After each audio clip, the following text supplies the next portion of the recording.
back to No Chill with Gilbert Arenas. I'm Josiah Johnson. I got the man, the myth, the legend, Gilbert Arenas here with me. And Gil, we're going to do another heat check. It's the first month of the season, so we got to do a little overreaction. But before we get to that, first, we got to talk about some big news going on in your life. The Wizards finally going to give you your flowers, bring you back to D.C. this weekend. Yes, sir. Game against the Heat on Friday, November 18th. So I got to ask you, what does it mean to you to now get your flowers finally from the Wizards fans, after leading that squad to consecutive playoff runs, obviously all the other things that went on, but now you back at it in D.C., how you feeling? To be honest, it's nerve-wracking a little bit because, the way I left.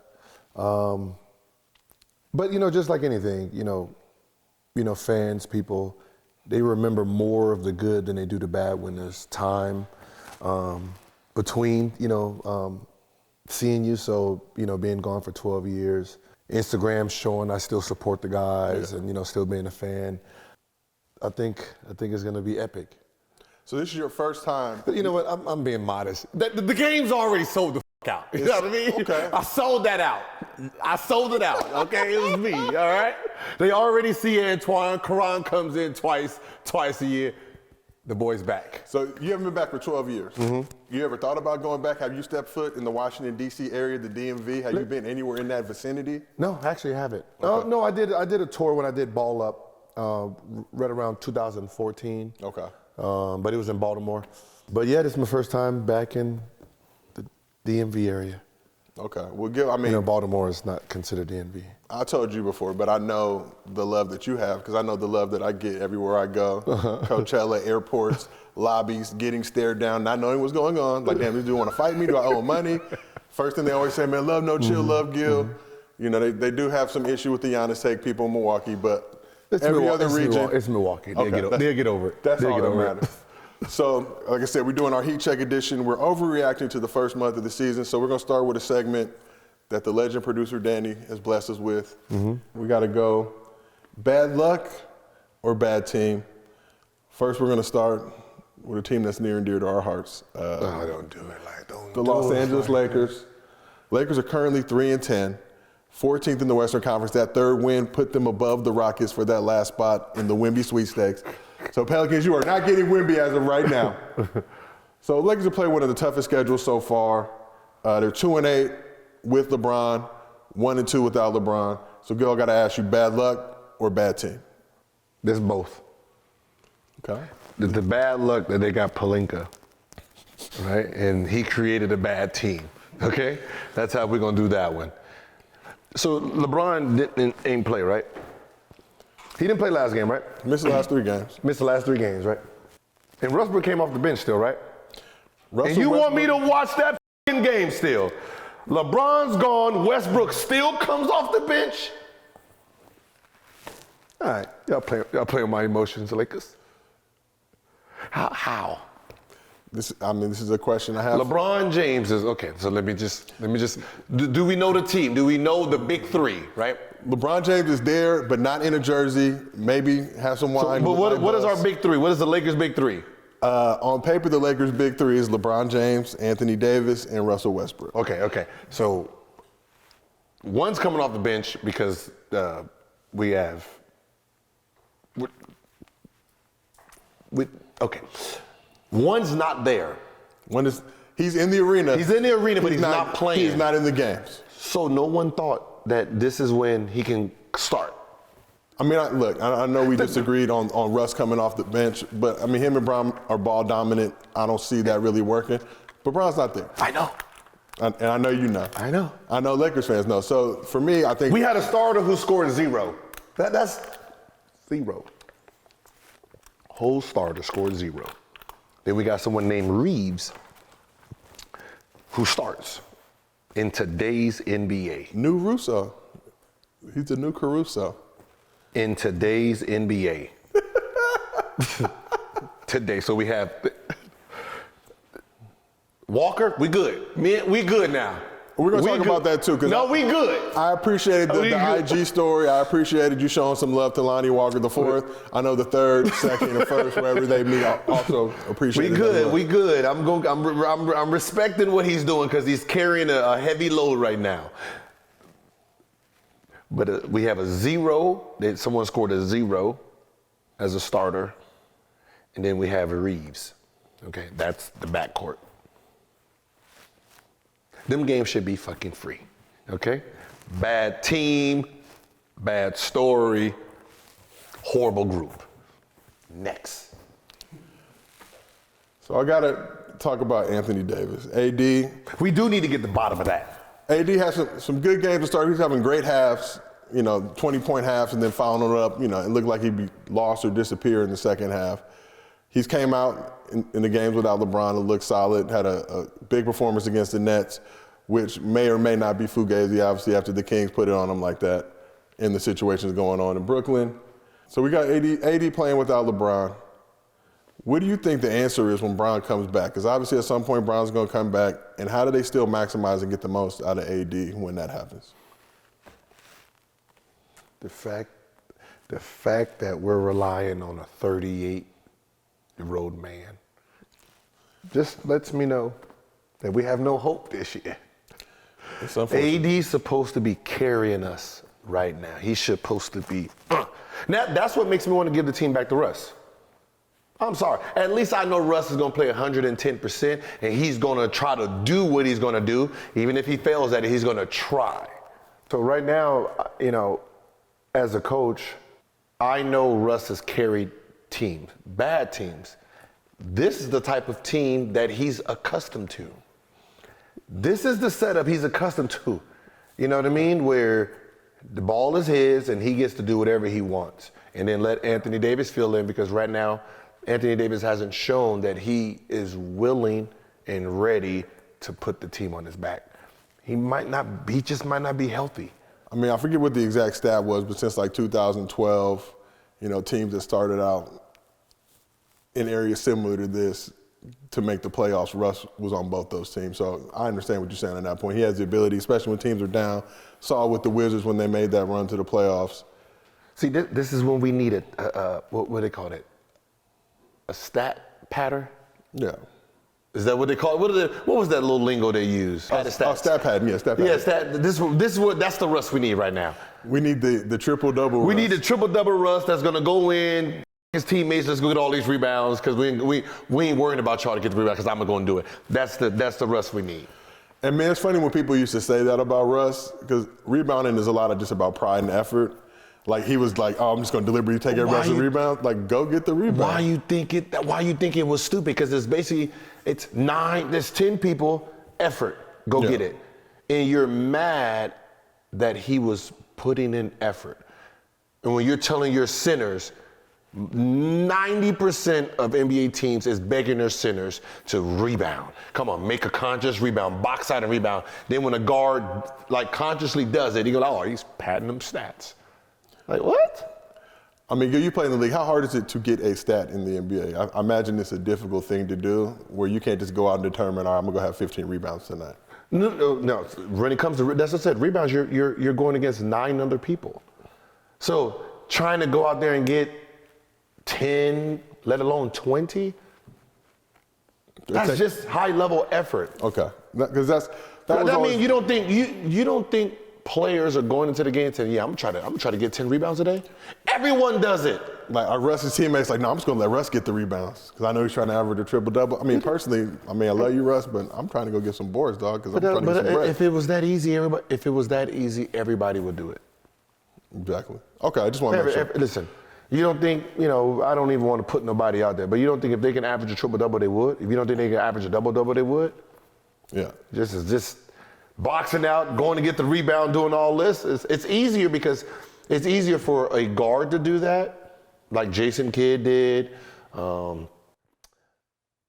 because his man is not going to offensive rebound. So he gets to fly in there by himself. The big man, you better box your man out. I mean, yeah, I can't understand Russ still coming off the bench in this situation. It just seems now kind of like a weird thing. Like I used to see it in college. Like, all right, a guy gives us a spark at this certain spot. But that's what tells me there's no education. There's no basketball education. It's like being street smart and book smart. They're book smart. So you think Darvin Ham just needs to go ahead and make his next move his best move and give Russ that starting spot back. If I'm Darvin Ham, I'm gonna look up there and say, hey, you guys are book smart. I'm street smart. We're in the streets right now. Let me do my thing. Because at the end of the day, if I'm listening to you anyway and we lose, you're firing me. So if I'm gonna get fired, I'm gonna get fired playing my style, listening to my gut, because I'm here. You guys are just paper pushers up there. You guys really don't know basketball like that. You guys know names. You guys know contracts. You know budgets. You don't know who plays what, how it's played, when it's played. So I'm not gonna sit there and pay attention to everything you're saying up there because you've never played the game. And I think that's the problem with management and coaches. And coaches that usually have the freedom is the ones that's general managers too. So we look at this Lakers squad. Do we have to? They have to. 3-10 right now. Damn. Through the first 13 games of the season, 14th in the West. Is there any avenue or way, and obviously don't have Schroeder yet, Thomas Bryant going to come in, not going to say these guys are going to just completely turn the program around, turn the team around, but when LeBron comes back and these guys are healthy, can this squad finish top 10 in the West? I'm not even saying top 8. Can they finish top 10 in the West and at least make the playing game? Schroeder comes back, LeBron comes back. Thomas Bryant comes back. Russ still starting or coming off the bench? Dealer's choice. We'll say he's coming off the bench just because that's what the way is Schroeder doing? Schroeder might be starting. But Schroeder does play well in that 6-man role, so it'd be interesting to see. You have Russell now. You can't do that. So I'm saying he might get elevated to the starting lineup. As I said, you see where you. I get it. See, I can already see that. That's why I can already see that. So this is a playoff team. But then you mean Patrick Beverly's out? His minutes, I don't need him. Minutes might be reduced. Because that means I will have Schroeder and Walker now at the 1-2. Yeah. Who's my 3? If LeBron comes back or not. I mean, I'll probably put 3. Who's the 4? 85. Who is it? Who's the shit? As I said, I stopped paying attention, bro. Troy Brown is beginning a little bit of burn on that At the side. 3. Okay. But yeah, then I'm coming off the bench with Russ and Reeves and Nunn. I wouldn't use Pat Beverly would be you're a starter now, but you're my 9th man, to be honest. I'm offense. Y'all problem is you can't score.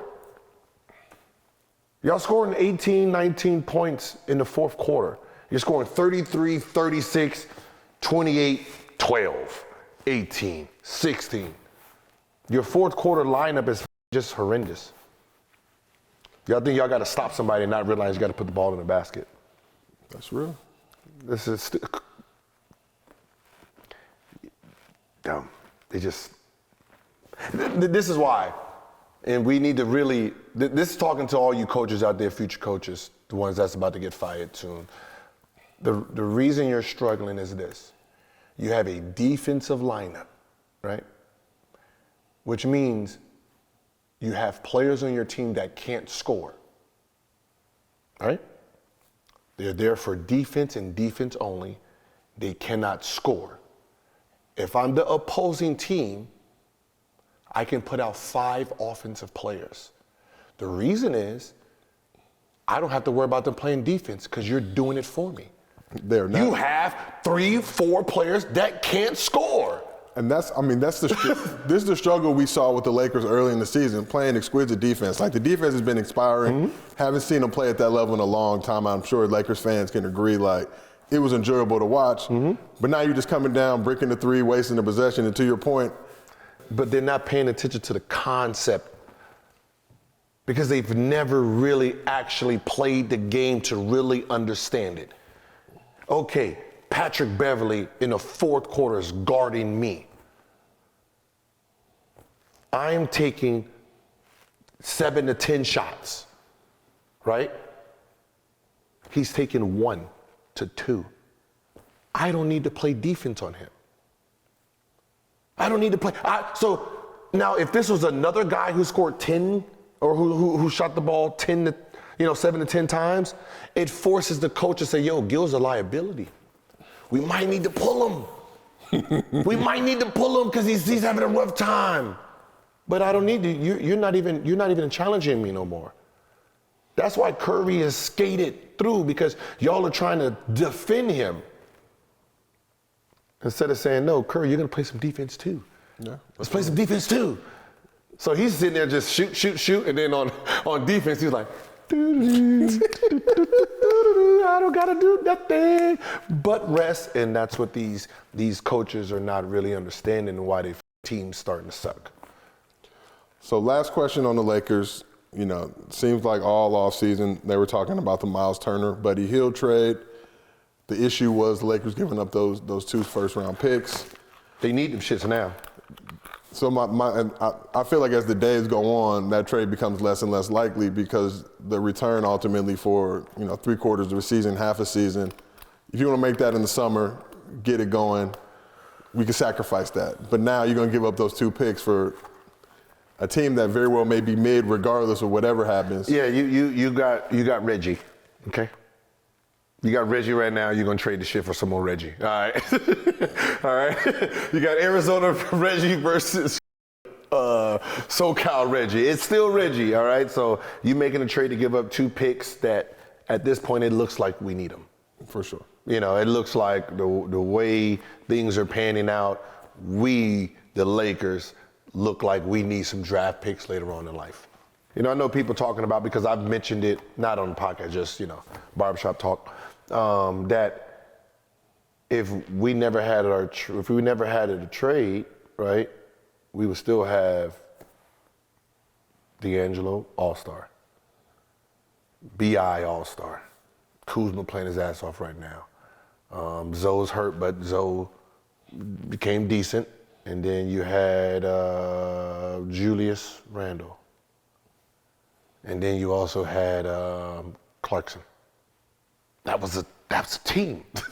Now look at that seven-man group. And they still are all under 30. Yeah. We got a championship. We got that championship, you know what I mean? But do you feel like that squad wouldn't have been enough to get you multiple championships?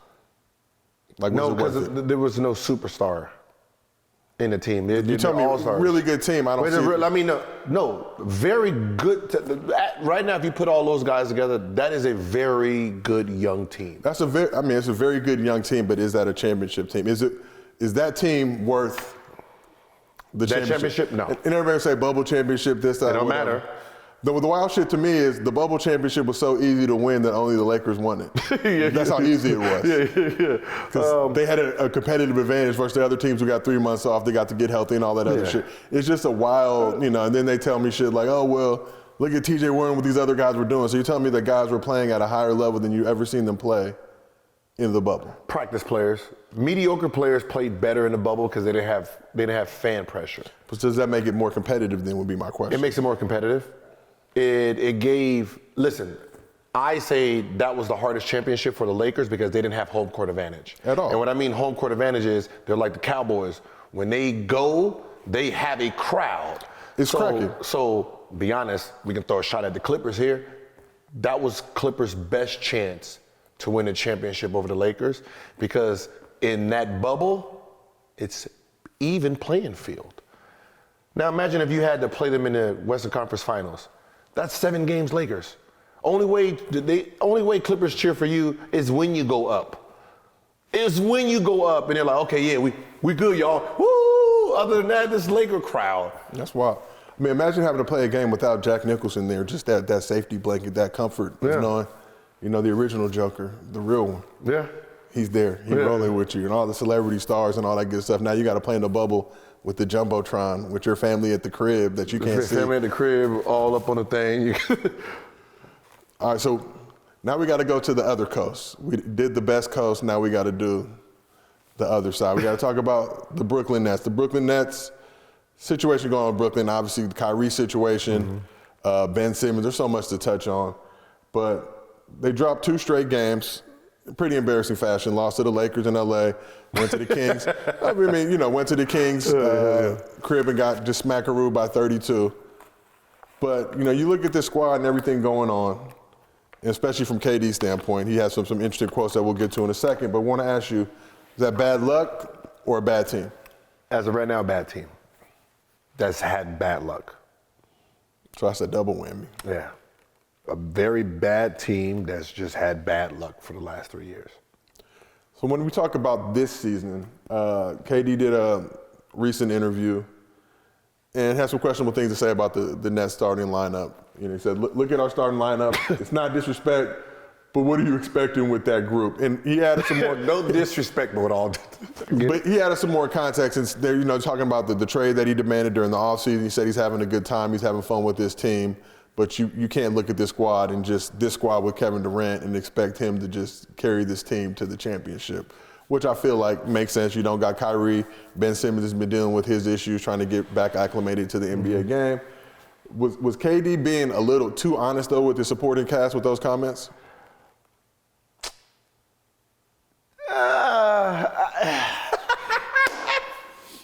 I want to say it was politically correct, but he said, listen, he did a better job than I would have did. You know, I mean, we've seen star players really just like, look at this, who you want to pass the ball to? We've seen that. But he's right. Look at us. You know what I mean? So you guys are sitting here expecting us to, you know, win 4 or 5 in a row, 6 in a row, 7 in a row. It's not going to happen. You know, it's not going to happen. You know, we don't have the makeup. We don't have the star power. I don't have the help. It's basically what he's saying.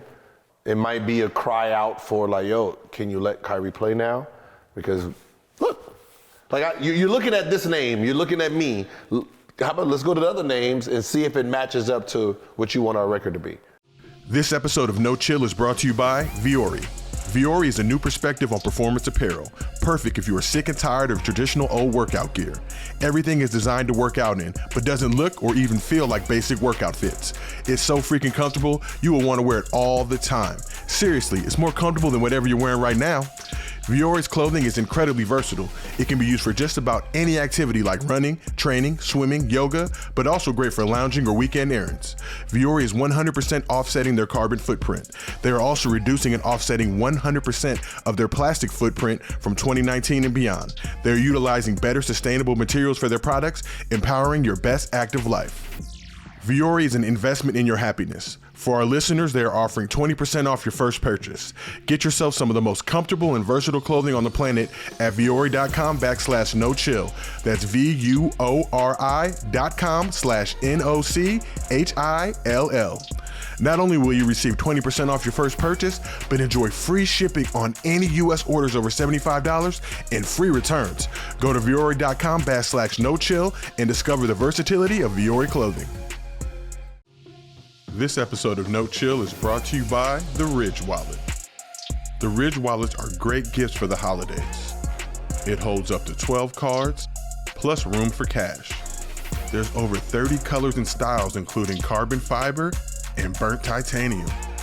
The wallets have over 50,000 5-star reviews. It's made with RFID blocking technology that protects you from digital pickpockets. The durable material means each wallet comes with a lifetime warranty. The Ridge team is so confident that you'll like it that they'll let you test drive it for 45 days. You can send it back for a full refund if you don't love it. Head over to ridge.com/no-chill and use code NOCHILL for 10% off your first order. Head over to ridge.com/no-chill and use code NOCHILL for 10% off your order. Let's talk about Kyrie for a second. Obviously, whatever the opinions were with posting the tweet and all that stuff, he offered his apology. He's now been out, I think, 7 games, going on 8 games, and they still try to figure this out. Is it getting a little ridiculous on that side? And to your point, it seems like KD is kind of passive-aggressively saying, like, look, this is what the performance is going to be if you don't get me the guys who can get me to where we need to get to. So, you know, how do you see that situation with Kyrie playing out with the Nets?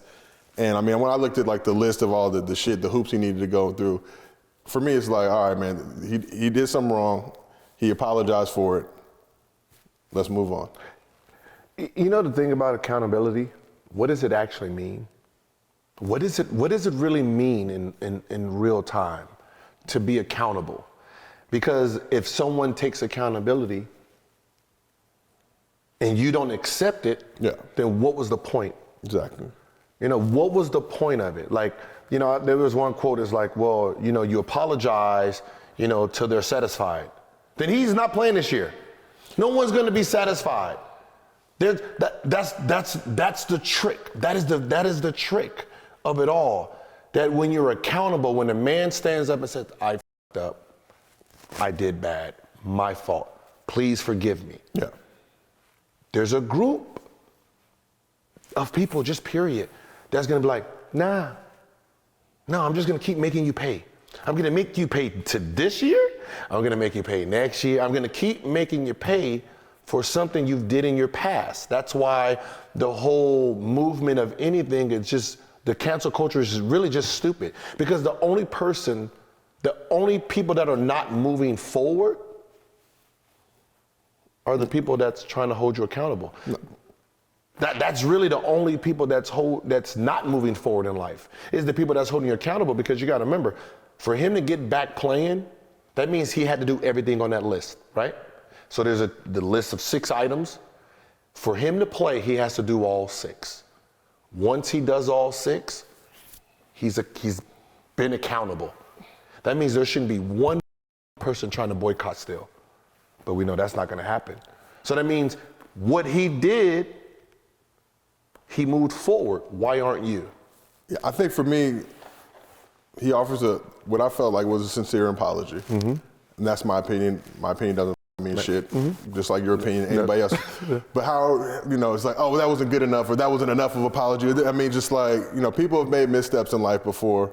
I mean, you know, I think about, you know, our former president who literally said Nazis are fine people. And he was rewarded with like 70 million votes in the next election. Didn't win, but it seems like Kyrie's being held to a standard that we don't hold people who literally have the nuclear codes.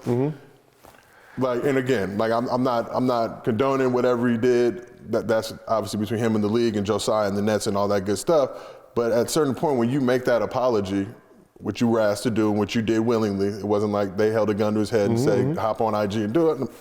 Very, very, I think, very well composed, drawn out apology for what happened. At some point, you got to let this man go back.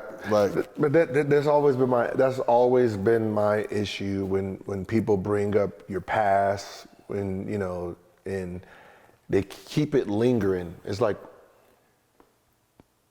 how do you expect someone to learn, to understand, to have knowledge if you keep bringing them backwards? You keep bringing them backwards, right? You know, you're canceling. How is canceling helping everyone else understand what the problem is?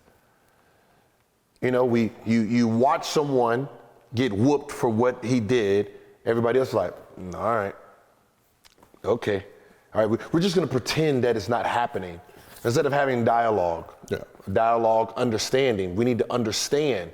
We're human. We need to understand what he did wrong. Because for everyone else, it's like we're supposed to already mind read. For everyone else, we're like, well, all he did was posted something. He didn't say any words.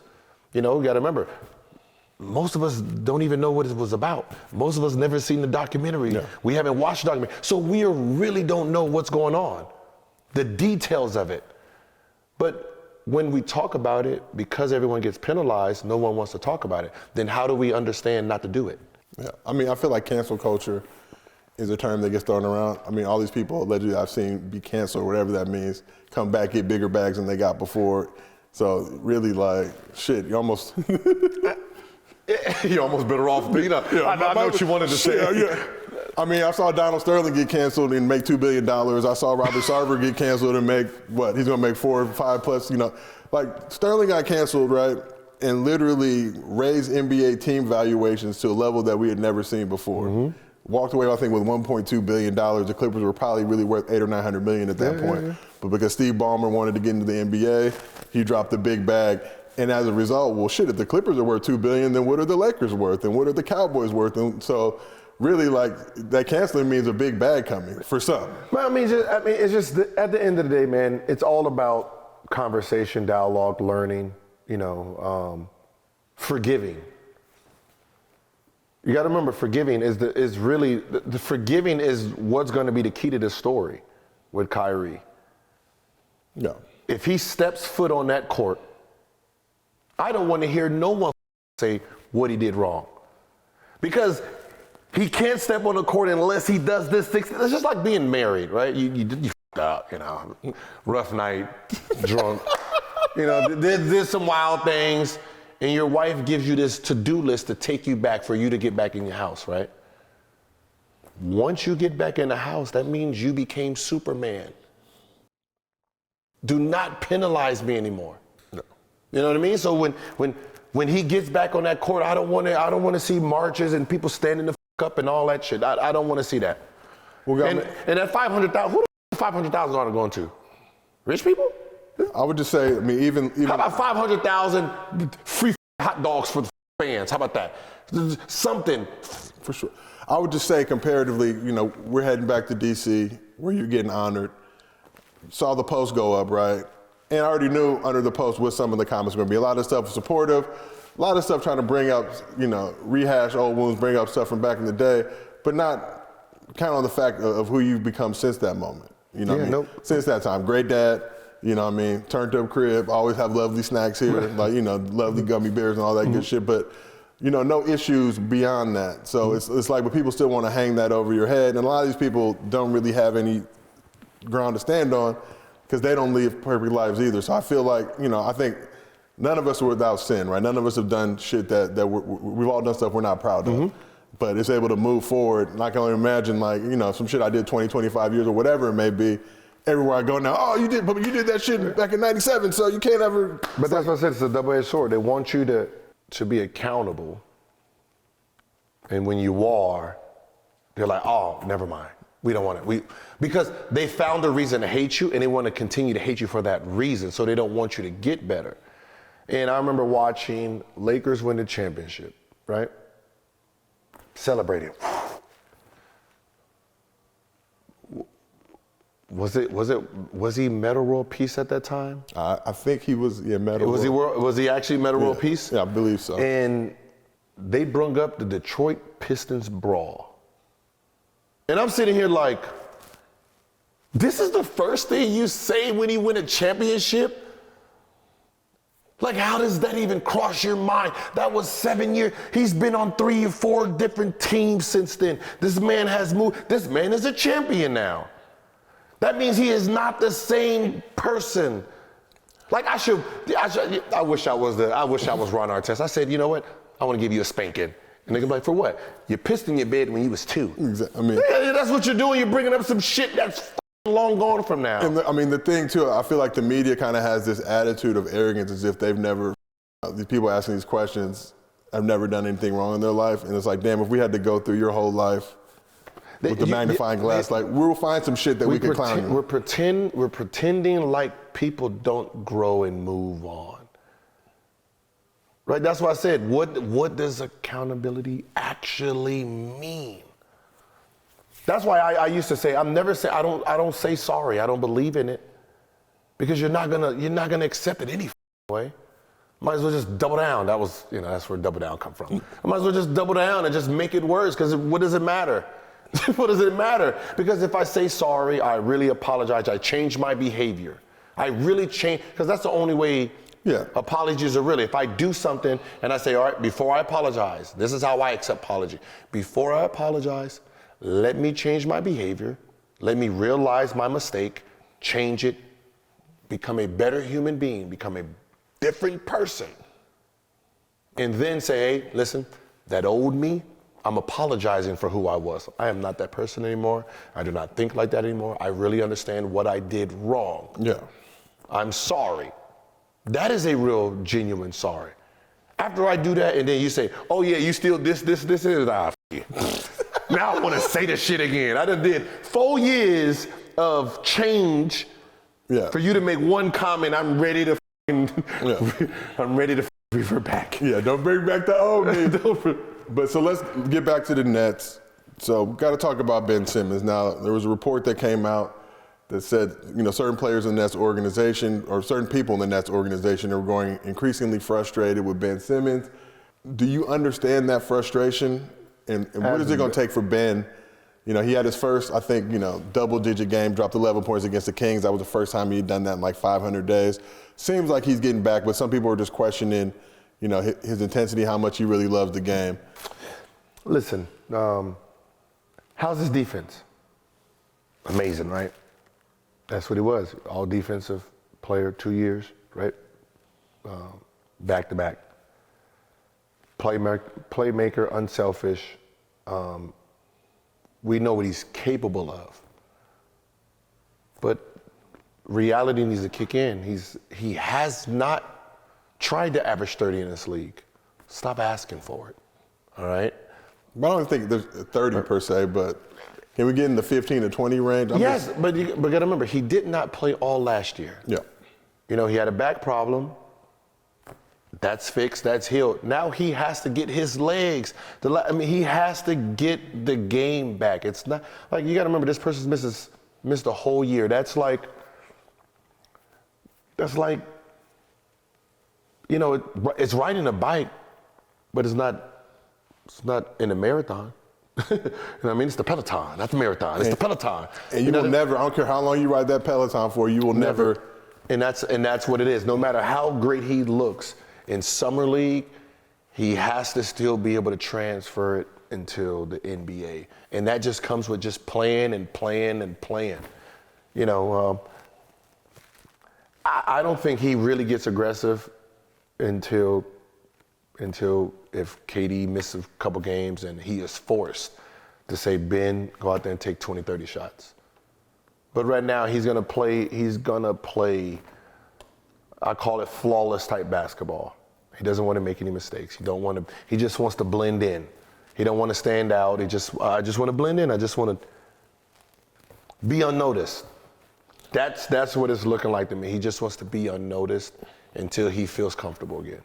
Okay. Which is hard, which is not realistic. Like, nigga, I'm missing Kyrie, bro. I need you to step in. Yeah. I need you now. I don't need you in January, because we don't know when Kyrie's coming in, and by the time that happens, the season could be lost. All right, so let's move now to the Bay Area. Defending champs, Golden State Warriors. Warriors are currently 6-8, winless on the road. Damn. 0-7 so far this season. It's the first time a defending champ has gone 0-7 in away games. Have they played the Lakers yet? At any point. They played. They didn't play them on the road, but they played them to start the season. But first time a defending champ has gone 0-7 in away games, I think, since the Mavs in 2011, 2012, and that was at any point. Mm-hmm. This is to start the season. So Steve Kerr has some interesting things to say. He said, we're talking about the Warriors dynasty. We know this isn't going forever. This could be the last year. Maybe next year is the last year. We're in the final stages. We know that. So I got to ask you, Gil, Warriors, is this bad luck or a bad team? They're not a bad team, and they don't have any bad luck. You know what I mean? It's just. Look, we got. That's what I said. It's neither, because we know this is defending champs. Steph Curry's playing his ass off. Playing better than his unanimous MVP season. Yeah, so this is not bad luck for them. This is not a bad team. So what's the issue? They're just not clicking. They're just not clicking, and no, it is not because of the situation that happened in practice. That's not the reason for what's going on now. They're just, some pieces that helped them last year are not there anymore, and some things probably need to change, in the lineup for the team to click better. Who knows? I mean, when you look at this squad, and this is the thing for me, is like, as long as this team makes the playoffs, it has that same feel of that Lakers squad in 2021, where as long as they get into the playoffs, barring any injury, obviously Lakers are about to go up 3-1 on the Suns. By and large, a lot of people felt that they could, contend and, make it back to the finals without AD getting hurt. We'll never know. It is what it is. But this is a squad, to me, as long as they make the playoffs, who wants to play the Warriors in the playoffs in any spot? You might have home court advantage, whatever it may be. Do they really think they can beat these dudes in a 7-game series? Yeah, when you're talking about, Steph, Klay, Draymond, Poole, you don't want to face that team in a 7-game series. So, right now for them is they're just trying to figure out who they are. Even though they're the defending champs, it's really who we are now. Who we are. We're a year older. You got some young horses that, they're eyeing, I should be the starter. You know what I mean? And it's like, hold on. You know what I mean? So you have a lot of things going on. Is Draymond going to be traded? Is he going to be here next year? There's still, Wiseman. He's coming back. He's still trying to figure out. I'm the number 2 pick. What's happening? Sent to the G League though, which, look, I think it's going to take some time for him to figure it out. It's funny, man. Preseason. I tweeted about it too. Hiring Wiseman, you could see where he could go if he played at the level that he can play at. Hasn't really got it. The bench has struggled. I think that's been kind of the main reason for this slide. But again, it's early in the season, right? These guys are going to figure it out. But I want to talk about one of the stalwarts, the other half of the Splash Brothers, Klay Thompson. Klay's been struggling this season. Klay came back, I think, exceeded a lot of expectations after the 2-year layoff, averaging 20 points per game, winning the championship. Klay struggled this year. Well, I got to ask you, and I don't expect Klay to ever get back to that, pre-injury level, but in your opinion, is Klay Thompson washed? Washed? No. He averaged 20 last year, being gone for 2 years.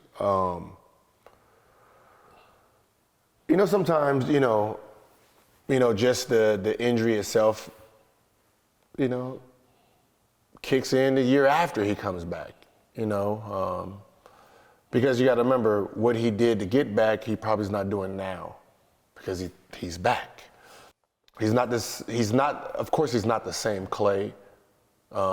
He could be a better version, worse version, but he's not the same. It is Klay Thompson. It's not like he used athleticism. From him it's just this shot, his set. Is his defense lacking? Same player to me. You know what I mean? It's just one of those things where, he's probably just mentally questioning himself too. He's not gonna, you can see he doesn't have the same confidence. He doesn't have that same swagger he had before. And, he's been missing for 2 years, Well, he won a championship, but he can't say he played well. So, he might be questioning, is he the same? He might be, that's just a self, where he just got to look himself in the mirror and say, I'm still that dude. I can still flame you for 60 with 11 dribbles, because he can. There's nothing's changed with the mechanics of what he does. Let's talk about Jordan Poole. You talked about the fight early, and for me, as hoopers, you see that type of shit at pretty much every level. It doesn't get publicized. The videos don't leak. But dudes, you have enough of dudes, see enough of dudes every single day. And these could be people that you love like brothers. Like they are brothers. Yeah. Let's square up every once in a while. Sometimes we just got to run a fade real quick just to see what it really is. Whatever. I see you talking a little too much, feeling a certain way, and it's a humbling experience. Literally, when I was at UCLA, probably about 4 or 5 times. Literally my first day as a freshman, y'all can look it up in the paper, but I seen some shit with 2 dudes who, I'm close with, who are brothers now, close as shit. But it was some shit went down, and I'm looking like, damn, is this what college is like? But it is what it is. When we talk about Jordan Poole, does Jordan Poole now got the contract extension? He seems to be kind of the future of this Warriors franchise. Does Jordan Poole need to be starting every game? Yeah, I thought about it. My first reaction was yes. And then, when I had to really put my basketball mind on, then no. Because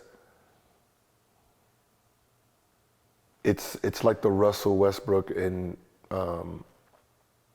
LeBron situation.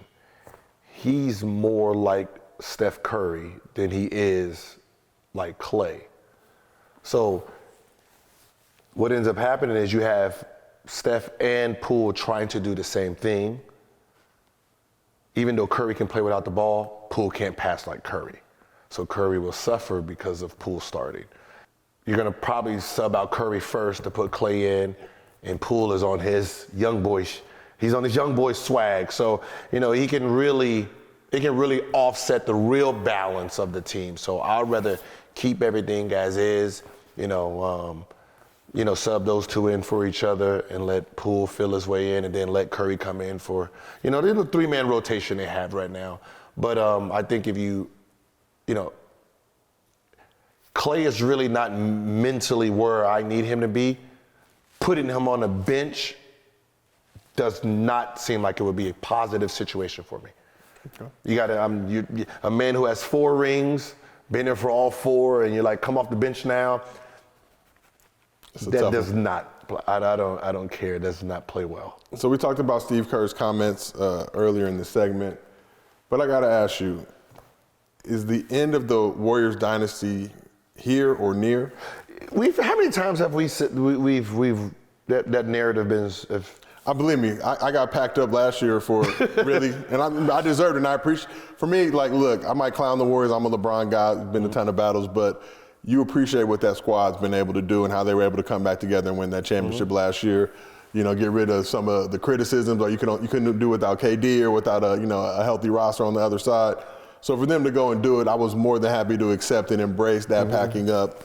Because Steph's contributed to this game, Draymond, Klay, even seeing a guy like Andrew Wiggins, who we talked about at length, and him kind of stepping into that role now as a star player in this league, or near that road.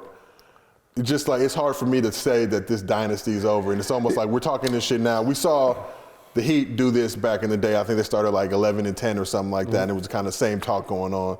Whereas like once these dudes find their footing, like. See, okay, the dynasty of the big 3 is winding down, but the dynasty of Golden State is not. Okay. Because we're not factoring in that they have a Curry type of player in Poole. They have Wiggins. Okay. And they have Wiseman.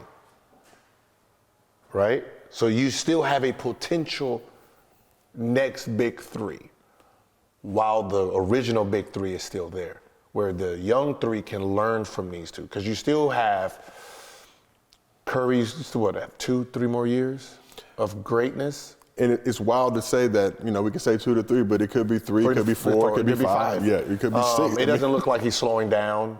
Klay is a automatic bucket when it comes to a shot. Once he finds his rhythm, then he's 20 still. When he's 20, he's a 20-point scorer still. Yeah. So those two, what Draymond does is what Draymond does. So if somehow we can get this other 3 to just like catch up a little bit, you have a strong 6 next year and the year after, where, Curry's playing about 25 minutes and Poole is at the 35, 40.